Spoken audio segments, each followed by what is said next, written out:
Compartilhei hoje pela manhã com os jovens a respeito disso, mas eu quero de uma outra maneira compartilhar com cada um de vocês a respeito desse texto tão rico, tão edificante para a nossa vida, né? Eu quero falar sobre o ouvir a voz de Deus. A última canção que foi ministrada aqui falou sobre isso. Nada é igual à sua voz. Reconheço em qualquer lugar. E olha que o Tiago não sabia o que eu ia ministrar.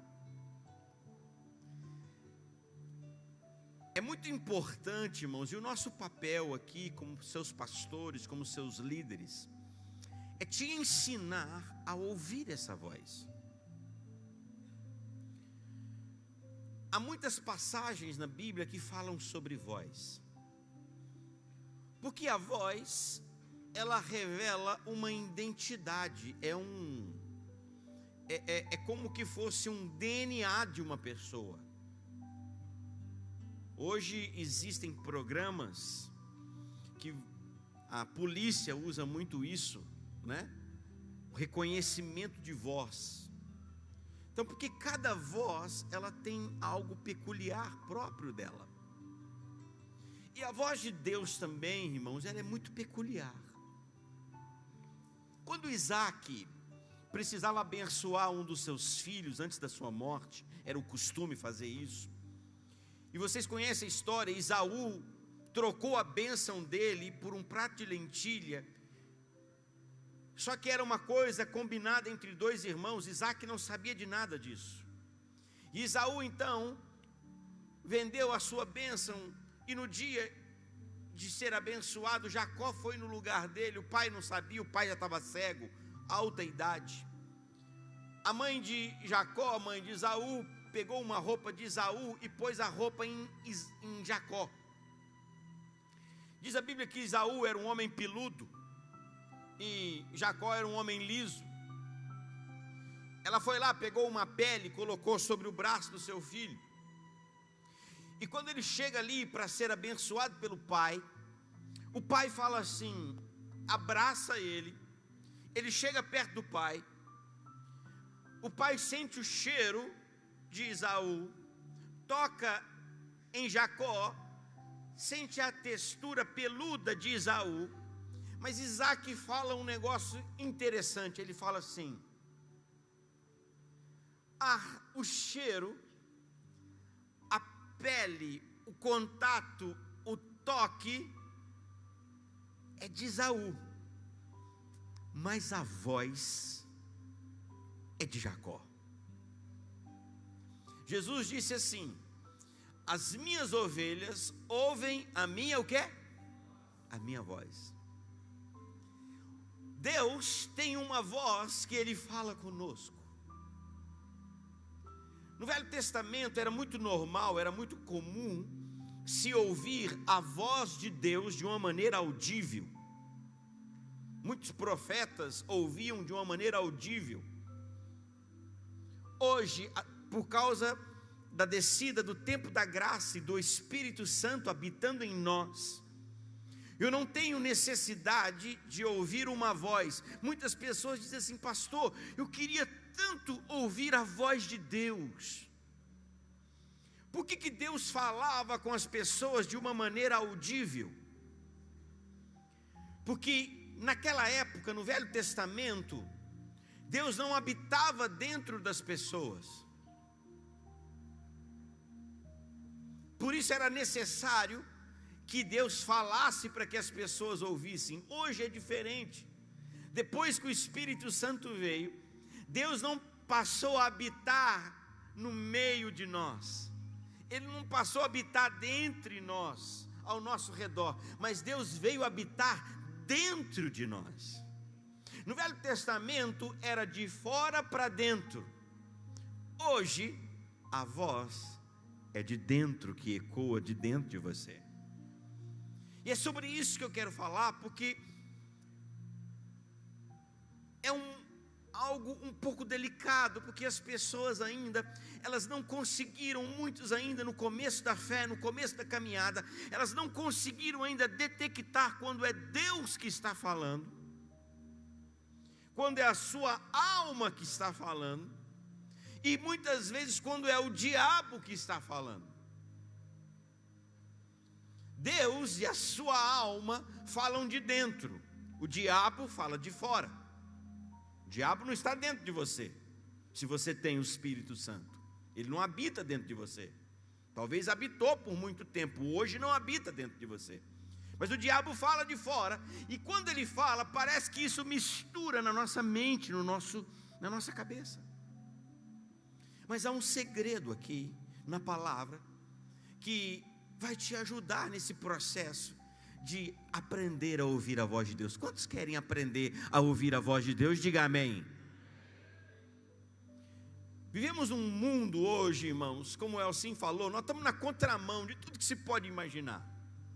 Se você chegar para alguém e falar assim, olha, Deus fala comigo, as pessoas vão falar assim, o quê? Deus fala com você? Deus fala comigo. Deus fala comigo. Mas é Deus, o Deus de letra maiúscula, Deus. Deus, fala comigo. Eles não entendem isso. Porque o sistema religioso sempre nos ensinou que há uma distância tão grande entre nós e Deus, irmãos. A religião nos ensinou que Deus está tão longe, que Deus parece que é algo quase que impossível de ser tocado, de ser vivenciado, de se ter uma experiência. Mas a gente descobre que quando nós desenvolvemos um relacionamento com Ele, nós começamos a ouvir a sua voz. Aqui em 1 Samuel, capítulo 3, diz assim, olha aí para a sua Bíblia, 1 Samuel, capítulo 3.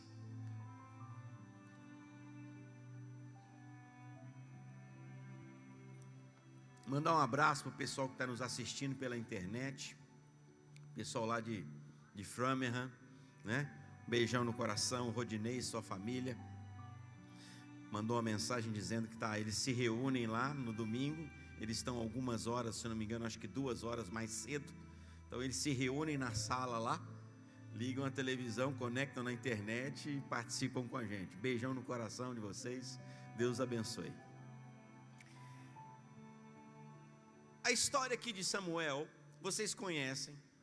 Samuel é filho de uma mulher chamada Ana, que ela tinha um sonho de ter um filho, e ela não tinha filhos. E um dia, todos os anos, eles tinham um costume, o povo de Israel, uma vez por ano, ia até o lugar de adoração, e eles ofereciam as suas ofertas, o sacrifício, todos os anos. E depois de alguns anos, você vai ver isso aqui no capítulo 1 e no capítulo 2, principalmente no capítulo 1. Depois de alguns anos, de tanto ir lá, Ana um dia decidiu fazer uma oração diferente. E nessa oração, ela fez um voto. E ela disse assim, Deus, se o Senhor me der um filho, eu vou entregá-lo, eu vou cuidar dele até ele ser desmamado, e eu vou entregá-lo para o Senhor. Olha que coisa, estava falando isso hoje com os jovens, de manhã.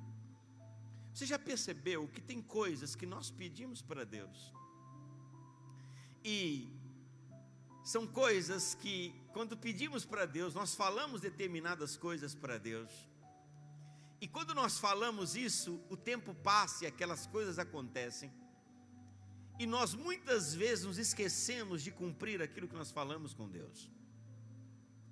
Um exemplo, podia ser em muitas coisas. Área financeira. Você pediu a Deus tanto um emprego para que Ele te abençoasse. Falou, Senhor, se o Senhor me abençoar, eu vou te honrar, tal. E Deus te abençoou. Senhor, se eu casar, se o Senhor me der um filho, eu vou consagrar esse menino para o Senhor. E Deus te deu. Senhor, se o Senhor fizer isso comigo, eu vou fazer aquilo. e Ele te deu. Só que o tempo passou, a promessa aconteceu, e às vezes nós nos esquecemos de cumprir aquilo, o voto que nós fizemos diante de Deus. Olha que coisa, Ana desejava algo de uma maneira tão intensa, porém o voto dela, o pedido dela, estava relacionado a uma entrega. Você pede algo tanto, e quando você recebe, você tem que entregar. Deixa eu dizer uma coisa para você. É mais difícil entregar do que receber. Nós precisamos ter mais fé para dar do que para receber muitas vezes. Você pensa que é mais difícil ter fé para receber? Não, não é mais difícil ter fé para receber, é mais difícil ter fé para dar. Ana pediu tanto, e a Bíblia diz que ela se entregou com uma amargura, e ela fez um voto: Senhor, se o Senhor me der um filho, eu vou te entregar esse menino. E o Senhor ouviu a voz dela, e ela teve um filho. Olha o capítulo 3, versículo 1. O jovem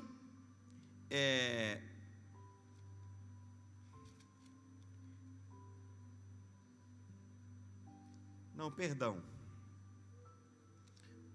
Só para que você possa entender. Volta aqui no capítulo 1.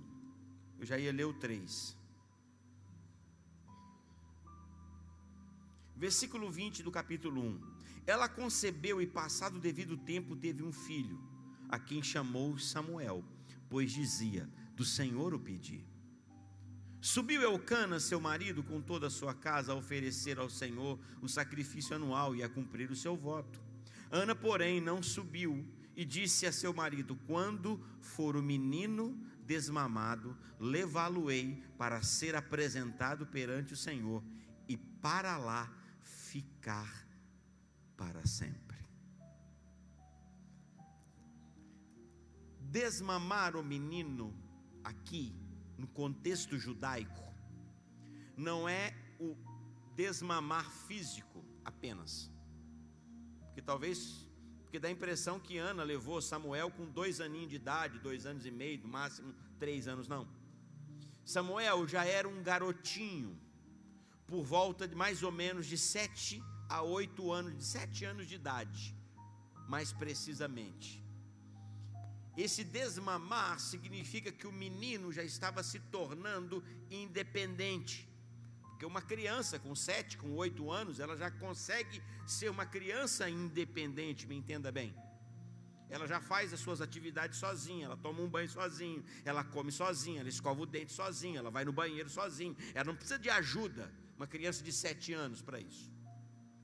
E foi nessa época que Ana foi e entregou o menino para sempre. E diz a Bíblia que Samuel, no capítulo 3 agora, vamos lá, versículo 1. O jovem Samuel servia ao Senhor perante Eli. Ele serviu o Senhor. Ela entregou Samuel para que Samuel servisse ao Senhor no templo.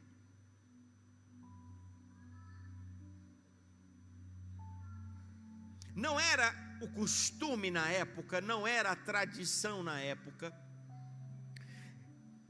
que pessoas que não fossem de uma linhagem sacerdotal assumissem o lugar do sacerdote. Sempre o pai preparava o filho para assumir o sacerdócio. E Eli já estava preparando os seus 2 filhos. Eli tinha 2 filhos. Um chamava Ofni e outro chamava Finéias. Se tiver alguma irmã grávida aí, por gentileza, uma boa sugestão, né? Ofni e Finéias. Você pode escolher qualquer um dos 2 ou põe os 2 juntos, né? Ofni e Finéias, né? Vocês não acharam graça, né? Não entenderam. Às vezes no meio da pregação eu quero descontrair assim, mas às vezes vocês demoram entender que é uma brincadeira, né? O Levi quase chamou Ofni, né? Eu queria pôr Ofni, mas aí a Débora falou: não, bem, vamos pôr Levi. Eu falei: não, vamos pôr Ofni. Aí ela falou: vamos pôr Levi. Aí ficou Levi. Estou brincando, não era não. Esse nome é muito feio. Podia ser bonito na época, né? Mas hoje é muito feio. E ele tinha 2 filhos que naturalmente seriam seus sucessores, irmãos. Mas esses 2 filhos de Eli não serviam ao Senhor como deveria servir. E Samuel, então, que até então foi entregue no templo para servir. Eu fico imaginando Samuel já um jovem. Diz aqui que o jovem Samuel, ele servia no templo perante Eli, irmãos. Qual era o trabalho de Samuel? Samuel não oferecia o sacrifício, Samuel não falava nada, Samuel não ministrava nada, Samuel não julgava nada, que o profeta tinha esse papel também. Samuel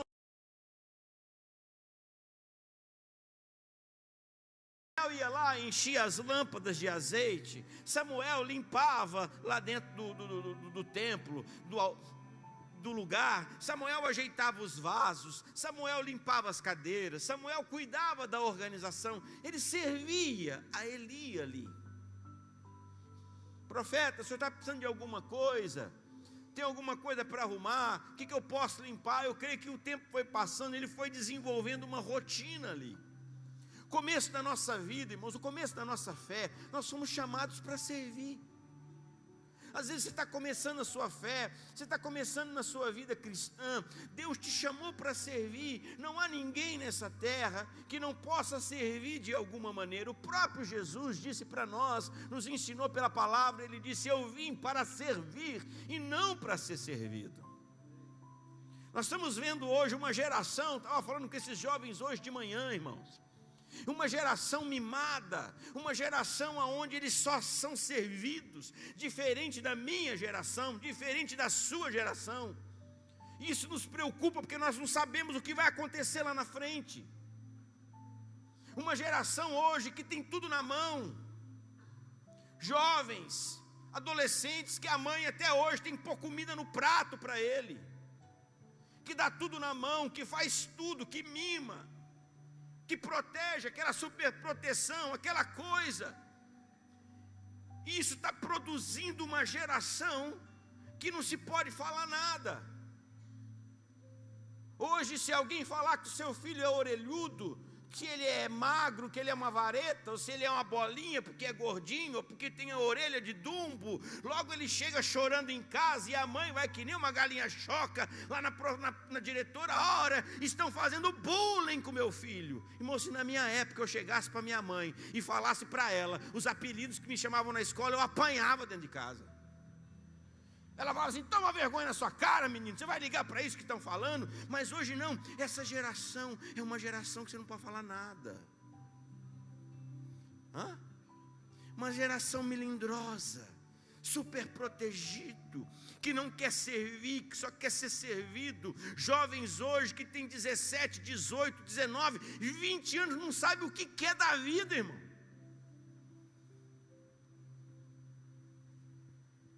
Às vezes não tem um gato para puxar para o rabo, irmão, com 20 anos de idade. É uma geração que só quer ser servido, não quer servir, as pessoas não querem servir. E isso muitas vezes reflete na igreja, porque as pessoas vêm para a igreja simplesmente para receber, mas aqui não é um lugar para a gente receber, aqui é um lugar para a gente dar, irmãos. Nós viemos aqui para servir uns aos outros. Você precisa encontrar o seu lugar aqui nesse corpo. De alguma maneira você pode servir. E eu louvo a Deus, porque tem tanta gente que está se descobrindo com esse restaurante, irmãos. Teve gente que talvez nunca desenvolveu e agora está se descobrindo com esse restaurante. E glória a Deus por isso. Abriu mais um espaço, mais uma oportunidade para as pessoas servirem. Nós fomos chamados para servir. Não há prazer maior, não há maior alegria no nosso coração do que podermos servir. Porque quando não servirmos, irmãos, começamos a ficar pessoas exigentes. começamos a reclamar, começamos a colocar defeito, começamos a ser extremamente rigorosos com as coisas, porque simplesmente viemos, sentamos e ficamos esperando as coisas acontecerem. E se não acontece da maneira como gostamos, reclamamos, murmuramos. Isso não só na igreja, mas na vida de um modo geral, não estou dizendo só aqui. Reclamamos do governo, reclamamos do prefeito, reclamamos de tudo e de todos na vida.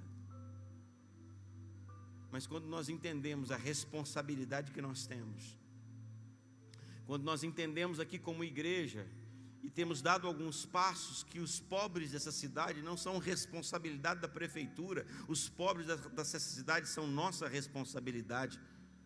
A gente toma a iniciativa de se fazer alguma coisa. Nós não vamos conseguir matar a fome da cidade de Barretos, irmãos, mas já tem mais de 50 pessoas comendo nesse restaurante todos os dias, que estão sendo alimentadas. Imaginávamos que nós íamos demorar pelo menos uns 2 meses para atingir a meta, mas já na segunda semana já passamos de 50 pessoas. Tivemos já que ampliar a sala lá. Vamos ampliar para 75, depois para 100, 120, vamos saber lá até quanto nós vamos conseguir suportar, mas Deus vai nos dar graça para isso em nome de Jesus. E não vai ser só isso, irmãos, porque à medida que a gente vai vendo a necessidade, a gente vai se sentindo comovido, tocado pelo Espírito Santo de Deus, para podermos fazer alguma coisa. Porque ser igreja aqui dentro é fácil, irmãos, o negócio é ser igreja lá fora. Servir aqui dentro é fácil, o negócio é nós servirmos as pessoas lá fora. Tem muita gente desesperada aí fora, tem muita gente necessitada aí fora, tem muita gente precisando de ajuda, irmãos, e às vezes não é ajuda financeira não, tem gente precisando de uma ajuda, de uma palavra, tem gente precisando de um ombro para poder chorar, irmãos. As pessoas estão muito sozinhas aí fora, elas estão muito angustiadas e elas não têm aonde se despejarem para serem aceitas. Eu estava lendo o texto aqui, e uma das coisas que eu reparei, olha aqui no capítulo 1, volte um pouquinho, no capítulo 1, no versículo 5, o que fortalecia a Ana, irmãos. Olha o que diz aqui no capítulo 1, versículo 5, a Ana, porém, dava porção dupla, porque ele a amava, ainda que o Senhor a houvesse deixado estéril. O amor nos fortalece, o amor nos encoraja. Quando você tem pessoas ao seu lado, quando você tem pessoas perto de você, que amam você, independentemente do que você pode dar a elas. Eu não estou dizendo de marido e mulher só não. E esse é o nosso papel como filhos de Deus, nos amarmos mutuamente. Ame o teu próximo como a ti mesmo, é o segundo mandamento de Deus na palavra. O que fortalecia a Ana, o que deu fé a Ana para crer, para criticar, ainda que a outra esposa de Eucana, a sua rival, a insultava e a provocava, porque ela era estéril. E naquela época não havia maior vergonha no mundo para uma mulher do que ser estéril. Era a maior vergonha que se pudesse imaginar. Isso era o sofrimento, mas a palavra de Deus diz que Eucana, seu marido, amava Ana, ainda que a sua madre estivesse fechada.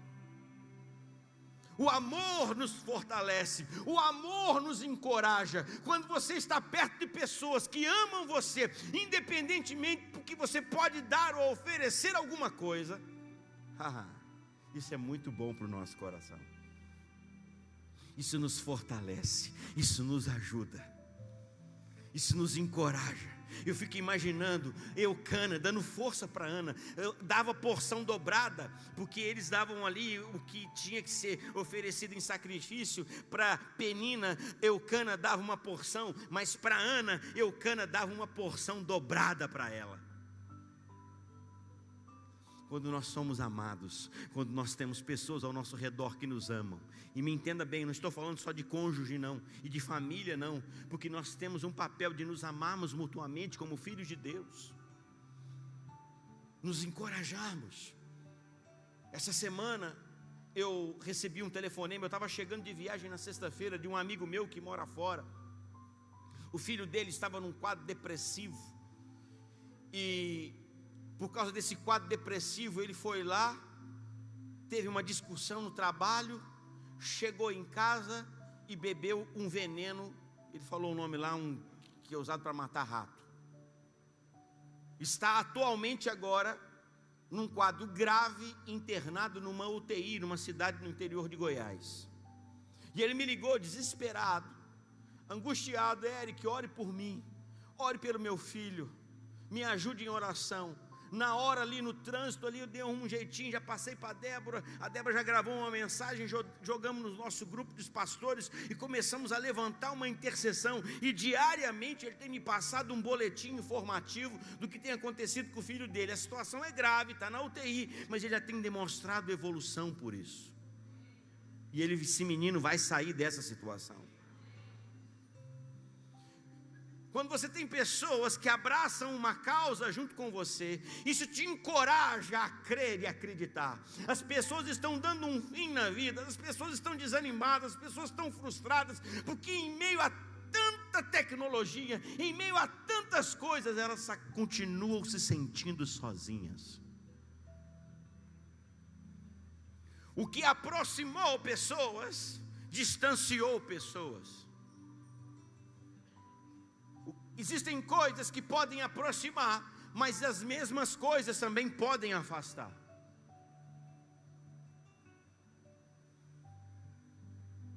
As redes sociais, telefone, encurtou as distâncias.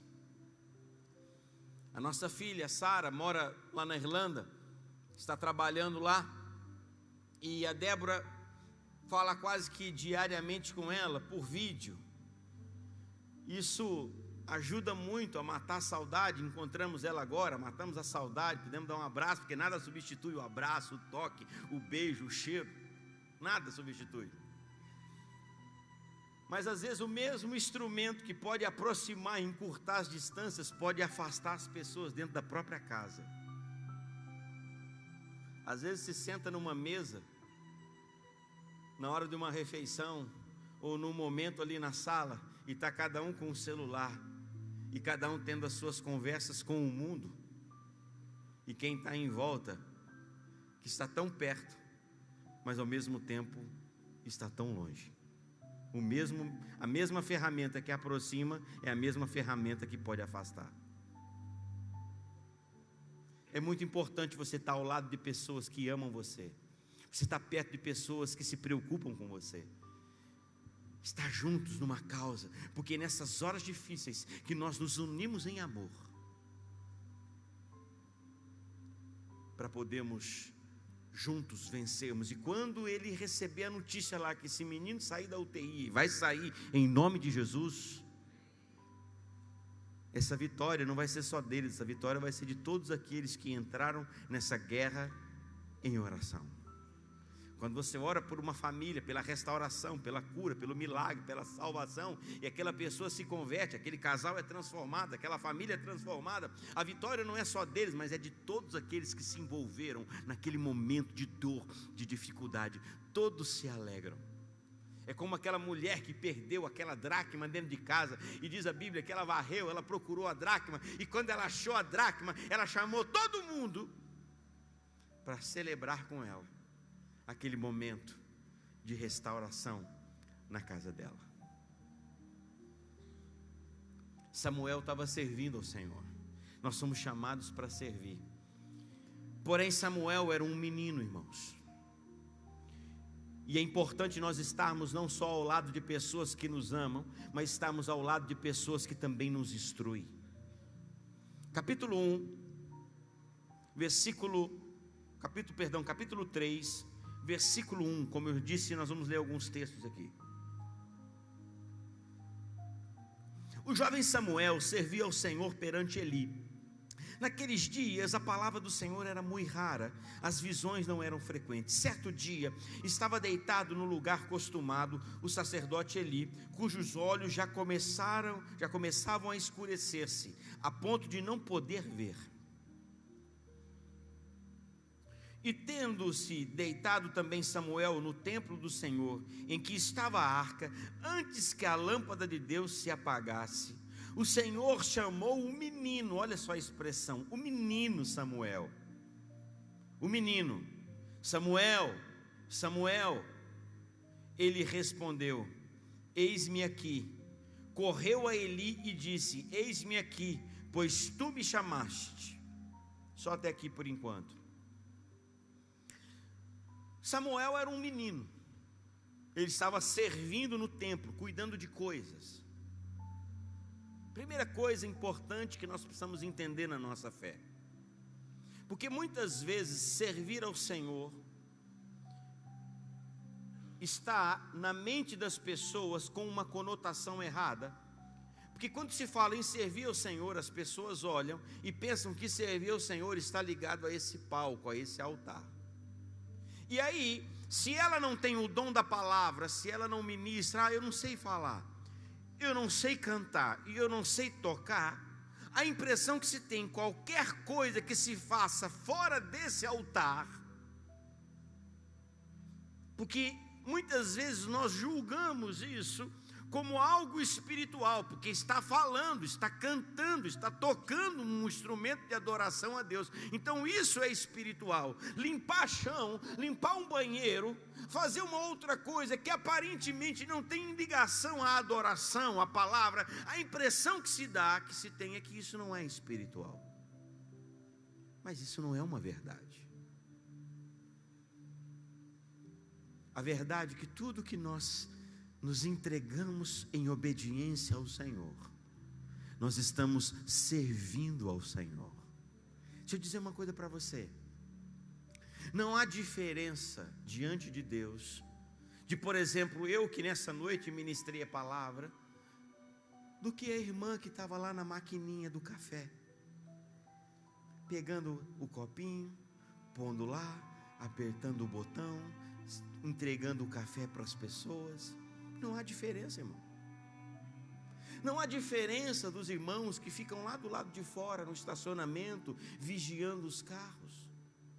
Não há diferença de quem está lá numa salinha de criança. Não há diferença das irmãs que estão lá no acampamento agora, preparando a janta para esses meninos. Não há diferença. É que nós estabelecemos na nossa mente algo, achando e fazemos essa separação, e diante de Deus não há nenhuma diferença. Porque Deus não nos abençoa segundo o trabalho, Deus nos abençoa segundo a resposta. Não é o tipo de serviço que você faz, mas a resposta que você dá ao que Deus te pediu para fazer. É isso que vale diante de Deus. E Samuel servia ali, irmãos, ele era um menino. Mas chega um momento que na nossa vida Deus fala assim: está na hora de eu começar a falar com esse menino. E ele, então um dia Samuel se deita e de repente ele ouve uma voz: Samuel. Ele: eis-me aqui. Levantou, foi lá no quarto de Eli, bateu na porta. Eli, eis-me aqui, o Senhor me chamou? Eli falou assim para ele: não te chamei não, menino, vai dormir. Samuel falou assim: uai, devo ter. Foi lá para o quarto dele e deitou na cama de novo. O texto está ali, ganhando tempo aqui. Deus fala de novo com ele: Samuel. Ele levantou, foi lá no quarto de Eli, bateu na porta de Eli.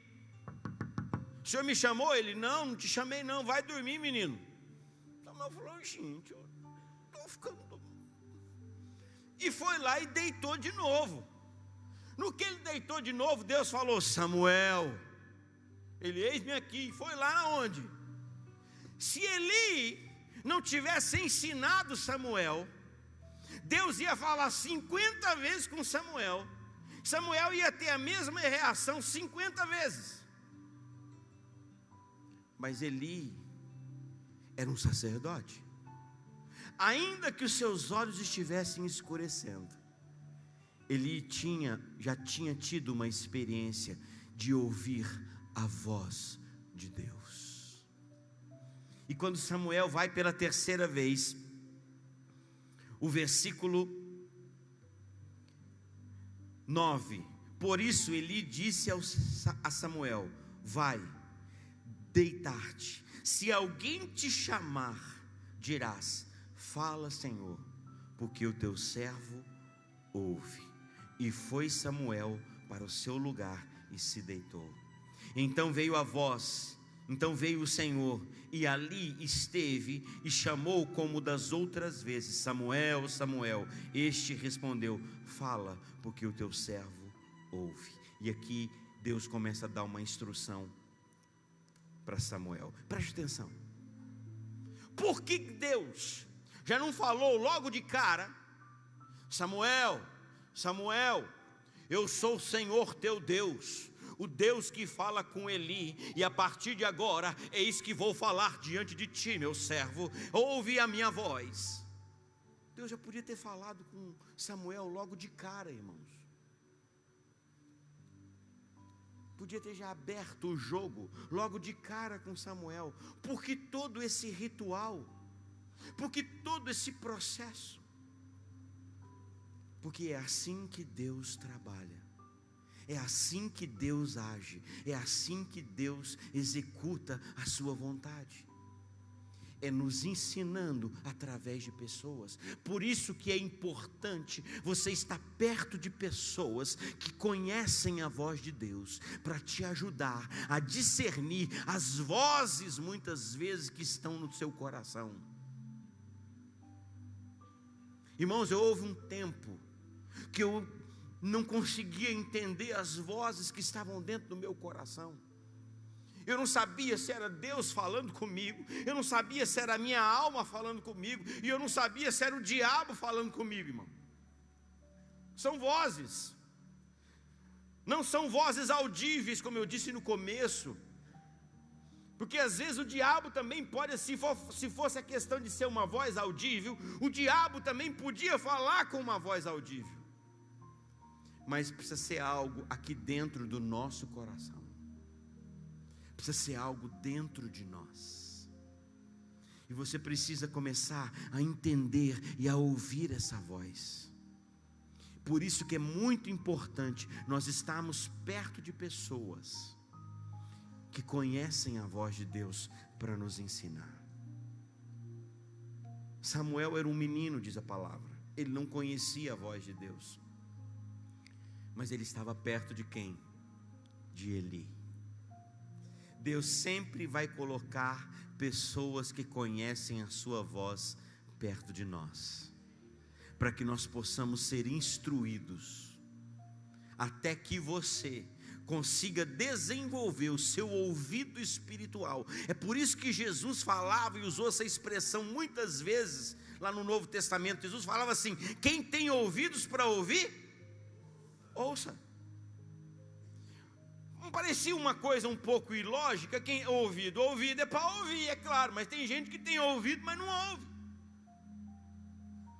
Não ouve o quê? Não ouve a voz de Deus, não ouve a voz do Senhor, não ouve a voz da palavra. Então, quando nós estamos perto de pessoas que nos ajudam a ouvir a voz de Deus, queridos, até hoje existem às vezes coisas que eu busco ajuda. Esses dias atrás eu estava conversando com o pastor Danilo, tirando algumas dúvidas sobre algumas coisas que eu não estava entendendo, que é o nosso pastor hoje estava ministrando ontem à noite, lá num encontro de jovens deles lá na igreja. A pastora Mônica estava com a gente lá, a gente estava tendo comunhão depois, jantamos juntos ali na igreja. Então eu também preciso de estar perto de pessoas, assim como você, que vão me ajudar em determinados momentos, é claro que a gente vai crescendo, a gente vai amadurecendo, mas não significa que nós conhecemos tudo. Porque preste atenção numa coisa: você não precisa saber tudo nessa vida, mas você precisa saber tudo que você já aprendeu.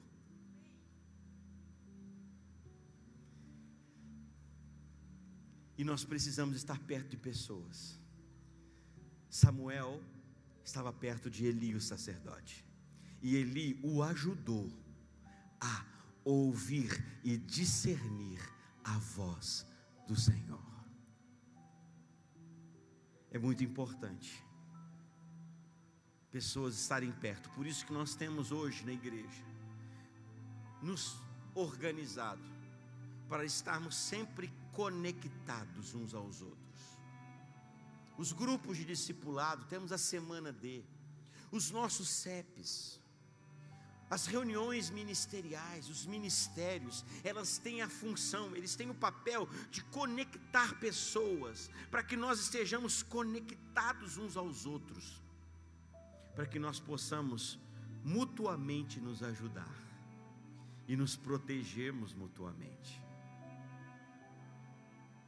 Quando você caminha com pessoas que têm uma experiência com Deus, você vai crescer na sua fé. E eu termino só lembrando o que eu ministrei aqui da última vez, sobre a mesa, a importância da mesa, de quando sentamos à mesa para nos alimentar e não sentamos para nos envenenar. Quem ama você, preste atenção nisso, quem ama você vai te alimentar.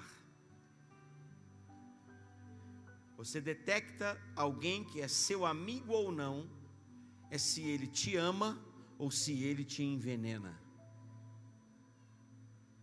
Se envenenou, pode ter certeza, não é seu amigo. Mas se ele te alimentou, ele é seu amigo. Porque tudo que te enfraquece, tudo que te leva a se afastar de pessoas, a duvidar, sabe, a criticar, a amaldiçoar, a praguejar, todas essas coisas não provém do Senhor. Porque como eu terminei o texto dizendo, Filipenses, tudo que é santo, tudo que é puro, tudo que é agradável, tudo que é de boa fama, tudo que é verdadeiro, seja isso que ocupe o vosso pensamento, seja isso que ocupe o vosso coração.